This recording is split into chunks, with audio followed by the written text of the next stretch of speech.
Hi everyone, my name's Tom. I just wanted to make this brief video with Red Dead Online in mind because it's the main game I play. I don't play the story game. On what I think are the current best settings, and that's with my setup in mind, which will be properly in the description.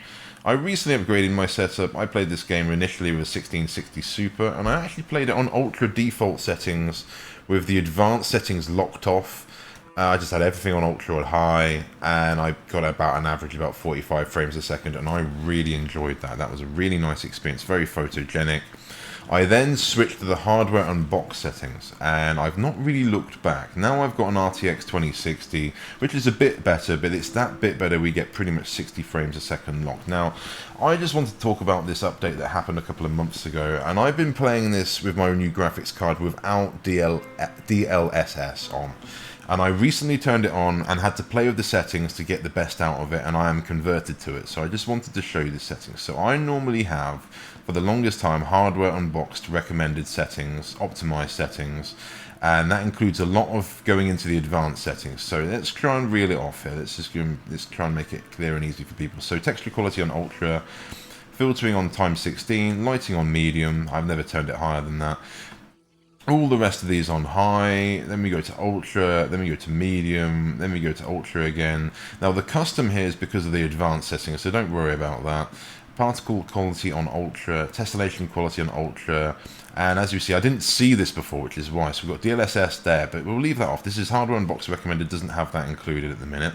And it says TAA on high. You can have like medium or high. I have it on high, and I can't remember what the default for that is, but I think it's about 20. But anyway, coming down here, nothing has changed from the hardware unbox recommended, which is low, medium, high, off, medium, high, medium, on, off, medium, high. Now on the water physics, it's halfway.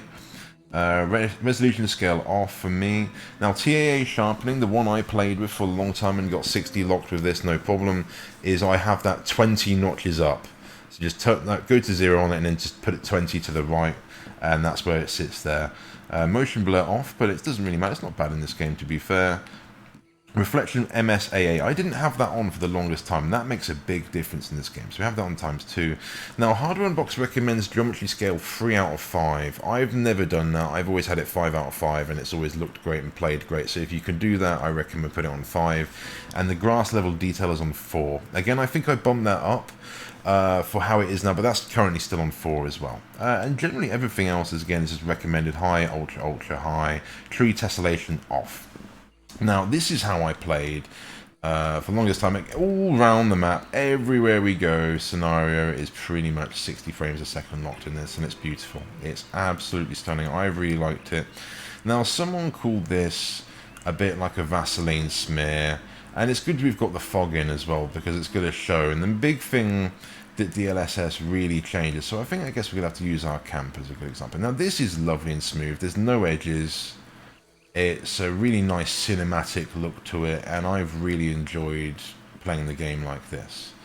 But I had a couple of viewers the other day, and they both preferred with DLSS on, and I kind of been playing it back and forth, and I've been tweaking the settings, and I'm going to show you what they are now. And we're going to go over to DLSS, and it really is different.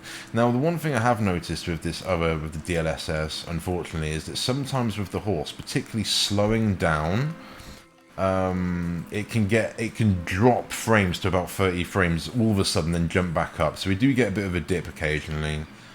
I don't know if that's the area loading in. I've noticed we're using a bit more RAM, I think, with the DLSS, but equally, that was at one point. When I've reloaded it again, we've been using about 11 gigabytes, 12 gigabytes, somewhere on there, but at one point we're using about 13, 14 and a half, and I've only got 16, so it's got to be pretty much maxing it out. And so I think you definitely need 32, and I think that's a given this day and age. But anyway, with that in mind, try and get the idea of how soft this area looks, but equally it looks clean, there's no lines. The hair on the horse is a great example where this game looks nice and smooth there, and unfortunately DLSS isn't very good with the hair, but that's about the only thing really. Now I know I'm not doing 1440p or 1080p, but it's okay. That's my content in a minute. So let's go to DLSS, and I'll show you what I do. It's not too difficult. I keep the hardware unbox settings for a majority. But what we'll do is we'll come down here and we'll turn on DLSS to quality for me. I put it on auto, it didn't work. I put it on performance, or no, put it on balance, and I couldn't really tell a difference. But quality looks great, in my opinion. So I put it on quality, now it blanks off these. Now I don't change anything again in really the advanced until we come down to TAA sharpening that we had. Turn that off. Turn that all the way off. And that's literally, that is it.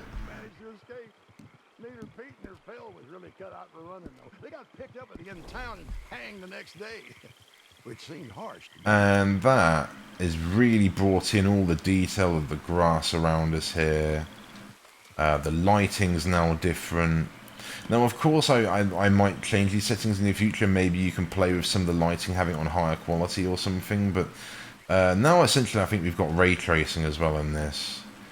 And we're just going to walk around here. Now, the grass really pops. This is more like how I played it on Ultra at the beginning, if not better. There's way better like lighting in general, I would say, actually. Now, something I noticed is it can be occasional jagged edges now more on things, but it does do a very good job. So this tent is a very good example now. Like, the edges are getting a bit wobbly sometimes, but overall, it looks so much sharper. Someone said, as I said before, that the previous settings have got a bit of a Vaseline smear to them, and you can see what they mean. I hope you can anyway. It might only come across on actually having the video on 1080p, but I would normally have the webcam on this, but I've turned it off because I'm hoping to upgrade that in the next few days. So, but no, so there's again Cripps' bits here. We've got some edges all on the table and things, but overall it is so much sharper. These ropes cause a bit of a havoc there, but no, I think it's meant to learn. I have noticed it's improved the more I've played. It's gotten better. I haven't noticed any edges or anything. And it is deep learning. So it is an AI-based system, I believe. So it is meant to be learning the game as we go around. So whether it will get better or not. Now, I definitely think I'm going to need more RAM in the future for it, really, to get the better out of it. But yeah, for such an intense game like this, as I said, these are now going to be the settings I'm going to use going forward. I might change my mind, but at least at the minute, this is what I'm going to be definitely using. So, if this video helped you, please leave a like. If you're new to the channel and you like me, please subscribe, and I thank you very much for watching. Bye.